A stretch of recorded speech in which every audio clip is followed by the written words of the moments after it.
다윗의 이야기는 해도 해도 끝이 없는 것 같습니다. 설교자 입장에서는 설교할 거리가 많아서 좋기도 하지만 그만큼 다윗의 이야기는 사실 우리의 삶과 너무나도 많이 닮아 있어서 공감도 많이 되고 또 거기에서 얻는 영적 통찰도 많습니다.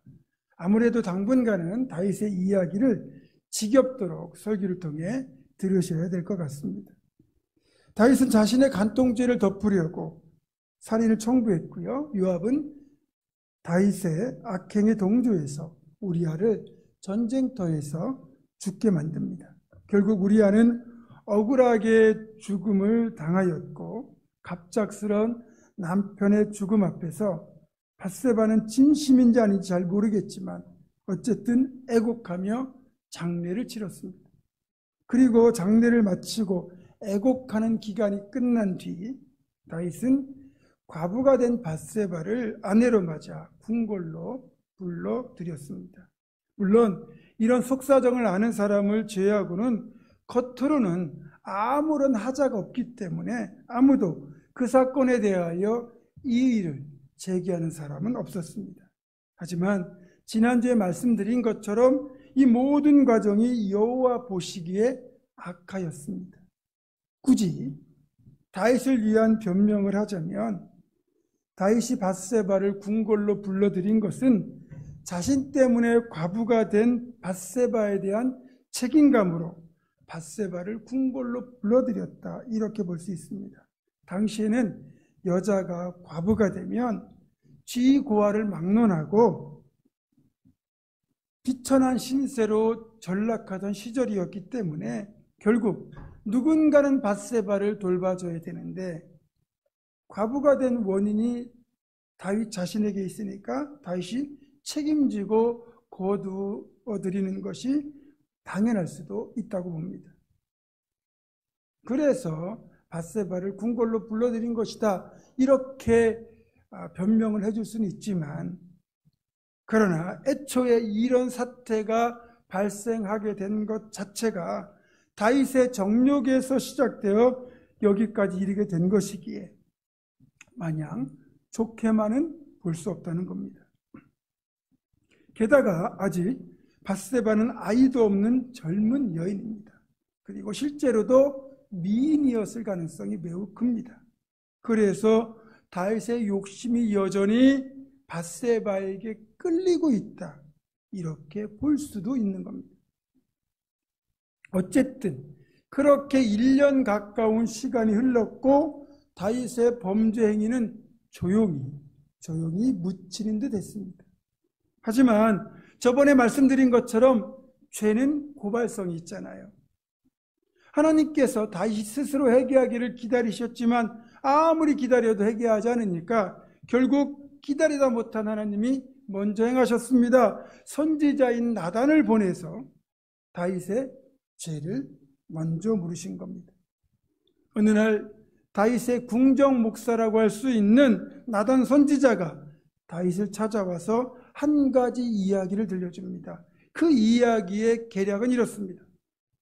양과 소가 심이 많은 어느 부잣집에 손님이 찾아왔는데 그 부자가 가난한 어떤 사람의 집에 딱 한 마리밖에 없는 암양, 그 집에서 마치 자식과도 같은 존재였던 이 암양을 그 부자가 빼앗아다가 잡아서 손님을 대접했다고 하더라. 이 이야기를 나단으로부터 듣자마자 다윗이 심히 노발대발하며 그런 놈은 당장 때려 죽여도 시원치 않은 놈이라고 말을 합니다. 다윗이 이렇게 분노한 데는 사실 이유가 있습니다. 다윗이 어렸을 때 다윗의 집에 식구는 많은데 정작 그 집의 양은 몇 마리도 안 됐거든요. 가난이라는 것이 얼마나 서럽고 힘든 것인지를 다윗은 어려서부터 뼛속 깊이 체험하고 자랐기 때문에 나단의 이야기를 듣고는 그 가난한 사람의 입장에 공감하여 불같이 화를 낸 것입니다. 물론 이것이 자신의 이야기라는 것은 전혀 생각하지 못했죠. 그 순간 나단 선지자는 다윗의 그런 반응을 역으로 이용하여 다윗의 죄를 통렬하게 지적합니다. 당신이 바로 그 사람이라. 당신이 여호와의 말씀을 업신여기고 악을 행하여 우리아를 죽이고 그의 아내를 네 빼앗아 네 아내로 삼았도다. 여기에서 한 가지 짚고 넘어가야 될 것은 나단 선지자는 옳은 아니오를 외쳤다는 겁니다. 이 당시는요, 다윗의 왕권이 최고조에 달하던 시절입니다. 그런 때에 목숨 걸고 당신이 바로 그 죽어 마땅한 놈이다 라고 지적한 거죠. 다윗은 그 지적을 받고 내가 여호와께 죄를 범하였노라 라면서 회개합니다. 만약 다윗이 이때 분별력을 잃고 흥분해서 여전히 자신의 죄를 감추기에 급급했다면 나단의 목숨도 위태로웠을 겁니다. 그러나 나단 선지자는 지혜롭게 가난한 집의 양을 빼앗아 손님을 대접했다는 이야기를 통하여 다윗의 공감을 이끌어낸 뒤에 그놈은 죽어 마땅한 놈이다라는 다윗의 반응이 나오자마자 목숨 걸고 당신이 바로 그 사람이라 이렇게 단도직입적으로 다윗의 죄를 지적했습니다. 그리고 이런 나단의 지혜로운 이야기와 담대한 지적이 다윗을 살렸습니다. 우리가 옳은 아니오를 외쳐하는 사람들이라고 말씀드렸지만 이를 반대로 적용하면 옳은 아니오를 누군가 나에게 외칠 때 그 아니오를 듣고 돌이킬 줄 아는 사람이 되어야 된다. 이런 의미로 받아들이게 돼야 됩니다. 내가 잘못했을 때 누군가 나에게 아니오라고 말하면 그 앞에서 내가 죄를 범하였노라 말할 수 있어야 된다는 거죠. 그런데요, 저는 오늘 본문에서 나단 선지자를 통하여 다윗의 죄를 지적하시는 이 부분에서 정말 두려운 것 하나가 있는데 다윗이 지금 짓고 있는 지은 이 죄를 하나님을 업신여긴 죄라고 하셨다는 겁니다. 업신여기다는 말은 멸시하다는 뜻이거든요. 그러니까 우리의 관점에서 보면 다윗이 지은 죄는 간통죄와 살인죄잖아요. 그러니까 사람에 대하여 지은 죄라고 생각이 되지만 정작 하나님은 다윗의 죄가 사람이 아닌 하나님께 대하여 지은 죄라고 보셨다는 겁니다. 그 이유는 이렇습니다. 모든 사람은 하나님 앞에서 존귀한 하나님의 형상입니다. 따라서 지극히 작은 자 하나도 천하보다 귀한 소중한 생명이에요. 그런 생명을 자신의 정욕의 대상으로 전락시키고 또 그걸 감추려고 소중한 생명을 살해하는 것은 생명의 주관자 되시는 하나님을 향한 불순종과 반역에 해당하기 때문입니다. 또한 다윗이 아무리 왕이라고 할지라도 자기 욕심대로 밧세바를 취하고 우리아를 죽이는 것은 그의 고난이 아니라는 거예요. 이는 하나님이 허용하신 통치권의 범위를 벗어나서 자기 욕심대로 행하고 빼앗은 것이고 그래서 하나님의 주권에 대한 정면 도전, 월권 행위가 되는 겁니다. 이런 사실을 성경은 하나님을 업신여긴 죄다 이렇게 말하고 있는 겁니다. 우리가 내 마음대로 행하고 내 마음대로 살아가는 것이 자칫 두려운 죄가 될 수 있는 이유가 여기에 있습니다. 특히 사람을 속이고 빼앗는 것이 단지 개인과 개인 사이에 일어나는 범죄로만 볼 수 없는 것이 이 모든 죄악이 하나님을 업신여긴 죄가 될 수 있기 때문입니다. 사람에게 죄를 짓는 것 결국 하나님께 죄를 짓는 것입니다. 우리가 사람에 대하여도 죄를 짓지 않으려고 노력하지만 신앙인이기 때문에 더더욱 하나님께 대해서는 죄를 짓지 않으려고 우리가 엄청 노력합니다. 그런데 사람에게 짓는 것이 하나님에게도 죄를 짓는 것이고 하나님을 업신여기는 행위라는 것을 우리가 이제 깨달았다면 늘 경각심을 가지고 살아가야 될 겁니다. 어쨌든 이렇게 하나님께서 나단 선지자를 먼저 보내셔서 죄를 지적하셨고 그래서 다시 죄를 인정하고 회개하는 순서로 진행이 되었지만 진짜 바람직한 것은 하나님이 먼저 말씀하실 때까지 버티는 것이 아니라 우리가 먼저 고백하고 회개하는 겁니다. 그것이 덜 혼나는 길입니다. 세상 범죄도요, 자수하면 정상 참작이라는 걸 해주지 않습니까? 하나님 앞에도 우리가 먼저 회개하면 정상 참작이 됩니다. 그리고 하나님께서 다윗의 죄를 지적하신 것도 하나의 은총임을 우리는 발견할 수 있습니다. 비록 다윗은 하나님과 사람에 대하여 죄를 범하였고 그것이 하나님을 업신여긴 것이 되었지만 그럼에도 여전히 하나님의 사랑의 대상이었다는 사실 자체는 변함이 없었다는 거죠. 그래서 우리가 지은 죄로 인하여 비록 하나님으로부터 징계를 받더라도 또 응분의 대가를 치르더라도 죄에 대해 정확히 지적을 받는 것은 무척 중요합니다. 그것이야말로 내가 하나님의 여전히 사랑받는 자녀이며 사랑받는 존재요 관심의 대상임을 반증하는 것이기 때문입니다. 간혹 어떤 분들은 이렇게 생각할 수 있습니다. 아니, 다른 사람들은 나쁜 짓을 하고도 멀쩡하게 잘만 사는데 왜 내가 잠깐 엇나가기만 해도 하나님은 그렇게 나에게 징계를 내리시는가? 만약 사실이 그렇다면 여러분 역시 다윗처럼 하나님이 지극히 아끼고 사랑하는 하나님의 자녀라는 뜻입니다. 생각해 보세요. 여러분의 자녀들, 내가 사랑하는 대상, 내가 아끼는 대상이 아닌 경우라면, 그러니까 자녀들이 아니고 내가 아끼는 사람이 아닌 남의 자녀들일 경우 그 학생들이 나쁜 짓을 하다가 잘못된 길로 가더라도 우리가 굳이 참견하지 않잖아요. 그냥 내버려 둡니다. 하지만 내가 사랑하는 내 자녀, 내가 사랑하는 대상이 잘못된 길로 간다고 할 때 우리가 어떻게 하겠습니까? 어떻게든 타이르고 설득하거나 아니면 강제로라도 막아서 잘못된 길, 멸망의 길로 가지 않게 하도록 우리가 노력하지 않습니까? 그것이 간섭처럼 보이고 참견처럼 보일지라도 우리는 그 대상을 사랑하기 때문에 그렇게 해야 되고 또 그렇게 하는 겁니다. 참회록을 쓴 성 어거스틴이 했던 말 중에 이런 말이 있습니다. 죄를 짓는 자에게 내려주는 가장 무서운 형벌은 그냥 내버려 두는 것이다. 무슨 뜻인지 이해되십니까? 여러분, 우리가 죄를 지었는데도 불구하고요, 깨닫지 못하고 회개하지 않고 있어요. 그럼에도 그냥 아무런 어려움도 없고 하나님의 징계도 없다면 어떻게 되겠습니까? 결국 우리는 그것 때문에 최악의 길로 치달아서 결국은 멸망하게 될 겁니다. 하나님의 징계가 없다면 우리는 아예 하나님의 관심 밖에서 벗어났다는 얘기거든요. 히브리서 12장 7절과 8절은 이렇게 말씀하고 있습니다. 어찌 아버지가 징계하지 않는 아들이 있으리요. 징계는 다 받는 것이거늘 너희에게 없으면 사생자요 친아들이 아니니라. 죄를 지은 것 때문에 하나님이 그걸 깨닫고 돌이키도록 내리는 징계는 고통스럽고 힘들 수 있습니다.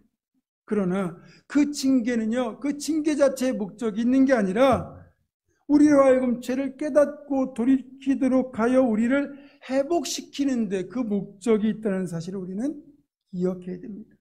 그래서 여기에는 하나님 우리를 지극히 사랑하고 계신다는 뜻이 들어있기 때문에 징계 자체는 힘들고 어렵지만 그 소식은 복된 소식인 겁니다. 그런데요, 또 저는 이런 생각도 해봅니다. 나단 선지자가 찾아와서 다윗의 죄를 지적하기 전까지 다윗은 자신의 죄를 모르고 있었을까요? 마음은 평안했을까요? 뭐 그럴 수도 있겠죠. 하지만 제가 볼 때는 결코 죄를 몰랐을 수도 없고 마음이 평안할 수도 없었을 거라는 겁니다. 회개하기 전에 다윗의 심령 상태를 엿볼 수 있는 본문이 바로 오늘 시편, 제가 오늘 준비를 참 잘못했네요. 시편 32편 3절에서 6절인데 제가 사무엘사로 써가지고 여러분에게 잘못 전달했습니다. 시편 32편 본문을 보면 이렇게 되어 있습니다. 시편 32편은 오늘 설교 본문인 사무엘하 12장과 관련된 본문인데 이 시편은 다윗이 밧세바와 범죄를 저질렀을 때를 해상하며 지었던 시입니다. 그래서 이걸 회개 시편이라고 하는데 시편 32편 3절과 4절을 보면 이렇게 되어 있습니다. 내가 입을 열지 아니할 때에 종일 신음함으로 내 뼈가 쇠하였도다. 주의 손이 주야로 나를 누르시오니 내 진액이 빠져서 여름 가뭄에 마름같이 되었나이다.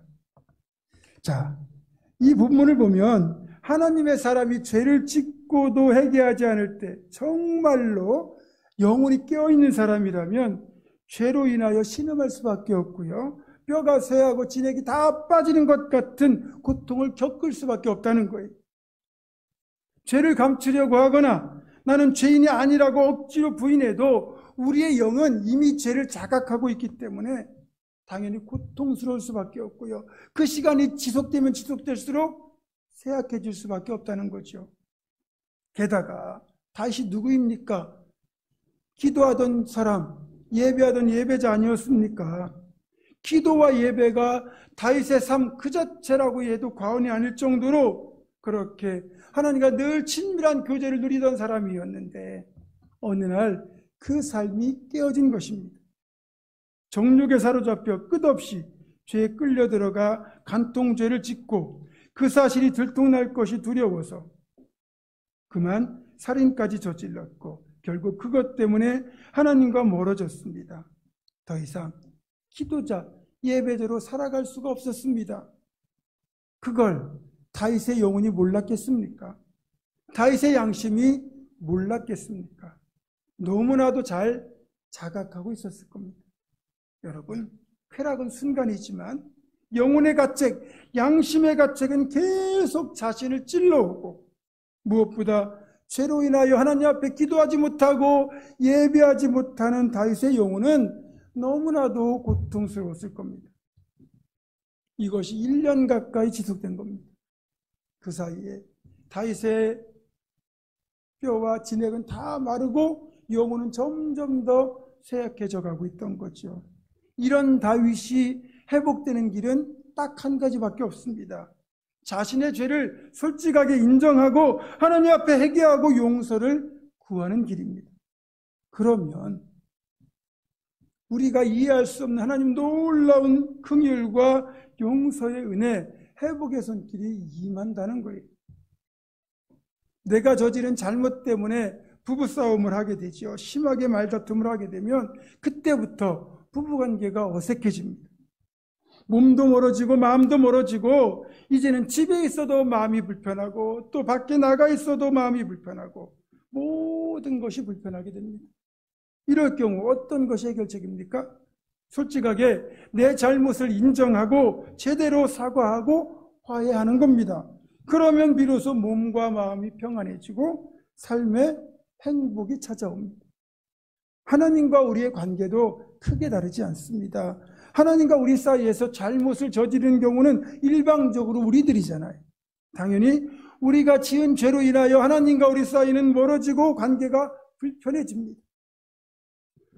계속 양심과 영혼을 찔러오는 찔림이 있는데 어떤 사람들은 안타깝게도 찔림을 피하는 방식으로 계속 하나님을 멀리하는 분들이 있습니다. 그러면 절대로 회복이 되지 않습니다. 우리도 하나님께 죄를 시인하고 용서를 구하는 것만이 유일한 회복의 길입니다. 감사하게도 다윗은 나단 선지자의 지적 앞에서 이 모든 사태의 본질을 파악합니다. 그리고 자신의 죄가 하나님께 범죄한 것임을 깨닫습니다. 그래서 이렇게 자백하죠. 내가 여호와께 죄를 범하였노라. 앞에서 말씀드린 것처럼 나단 선지자가 죄를 지적한 때는 밧세바와의 간통 사건이 있은 지 1년이 다 되어가는 시점입니다. 1년 가까운 시간을 보내면서 다윗은 두 가지 생각이 들었을 겁니다. 하나는 별탈 없이 그래도 잘 덮었다라는 안도감, 그러나 한편으로는 여전히 자신의 신앙 양심을 찔러오는 영혼의 소리가 들렸을 겁니다. 그렇게 다윗이 자신의 죄를 자각하고 있었고 그것 때문에 늘 영혼의 고통을 느끼고 있었기에 나단의 지적에 겸허하게 죄를 인정하고 엎드릴 수 있었던 겁니다. 더 감사한 건 진정한 회개에는 반드시 하나님의 긍휼이 임하게 되어 있다는 사실입니다. 시편 32편 5절과 6절을 계속 보도록 하겠습니다. 내가 이르기를 내 허물을 여호와께 자복하리라 하고 주께 내 죄를 아뢰고 내 죄악을 숨기지 아니하였더니 곧 주께서 내 죄악을 사하셨나이다. 이로 말미암아 모든 경건한 자는 주를 만날 기회를 얻어서 주께 기도할지라. 진실로 홍수가 범람할지라도 그에게 미치지 못하리이다. 아멘. 이 말씀에서 우리는 또 하나의 은총을 발견합니다. 우리가 진심으로 죄를 뉘우치고 하나님께로 나아갈 때 죄가 아무리 홍수 같은 기세로 우리를 정죄하려고 해도 하나님께서 우리를 변호하시고 우리를 감싸 주신다는 사실입니다. 이건 순전히 하나님의 은총으로 누릴 수 있는 성도의 특권입니다. 우리가 하나님 앞에서 용서받지 못할 죄는 없습니다. 성경은 하나님의 용서와 자비를 구하는 대목에서 하나님의 성품을 이렇게 표현합니다. 은혜로우시며 자비로우시며 노하기를 더디하시며 인자와 긍휼이 풍성하신 하나님. 아멘. 그렇습니다. 하나님 앞에서 죄인됨을 인정하는 사람이야말로 죄사함을 받을 진정한 자격이 있습니다. 예수님이 그토록 경멸하셨던 바리새인들의 가장 큰 문제점이 무엇인지 아십니까? 자신들이 죄인이라는 사실을 깨닫지 못한 채 오히려 의인이라고 착각하고 그리고 다른 죄인들을 정죄하고 경멸했던 겁니다. 그래서 예수님이 그토록 바리새인들을 싫어하신 거예요. 내가 죄인임을 깨닫는 것 자체가 은총이고 또 그 은총을 통하여 우리는 회개로 나아가고 회복의 은총에 또 이룰 수 있는 겁니다. 허물이 없고 죄가 없는 사람은 아무도 없습니다. 이런 우리를 위하여 하나님께서 만들어 두신 양심이라는 것이 있고 양심은 우리의 영혼으로 하여금 허물과 죄를 자각하여 죄책감을 느끼도록 만듭니다. 그리고 이 죄책감을 느낄 때 죄를 깨닫고 뉘우치고 회개하여 죄사함의 은총을 우리는 누리게 되는 겁니다. 사랑하는 성도 여러분, 그 누구보다 영혼이 아름답게 반짝반짝 빛나던 다윗이었지만 한순간 정욕에 이끌려 죄를 짓게 되었고 그 죄가 해결되기 전까지 다윗은 더 이상 기도자, 예배자가 아니었고 뼈가 쇠하고 진액이 마를 정도로 영혼의 고통을 겪어야만 했습니다. 그러나 다윗이 내가 여호와께 죄를 범하였노라 자백하며 회개할 때 용서와 회복의 은총이 임했고 기도자, 예배자의 삶이 회복되었습니다. 혹시 우리들 중에 아직까지 해결되지 않은 죄 문제가 있는 분이 있다면 하나님 앞에서 툭 터놓고 회개했으면 좋겠습니다. 우리가 진정으로 죄를 깨닫고 죄를 자백하고 회개하면 비로소 우리들은 얼마든지 회복의 은총을 누릴 수 있기 때문입니다. 그렇게 온전한 회개를 통하여 복된 성도의 삶으로 회복되는 은총을 누리는 우리 모두가 될 수 있기를 주님의 이름으로 축원합니다. 기도하겠습니다. 긍휼의 하나님, 우리에게 해결되지 않은 죄가 있다면 내가 여호와께 죄를 범하였노라 이렇게 온전히 회개하고 하나님께서 베푸시는 회복의 은총을 누리는 우리가 될 수 있도록 인도하여 주시옵소서. 예수 그리스도의 이름으로 기도드립니다. 아멘.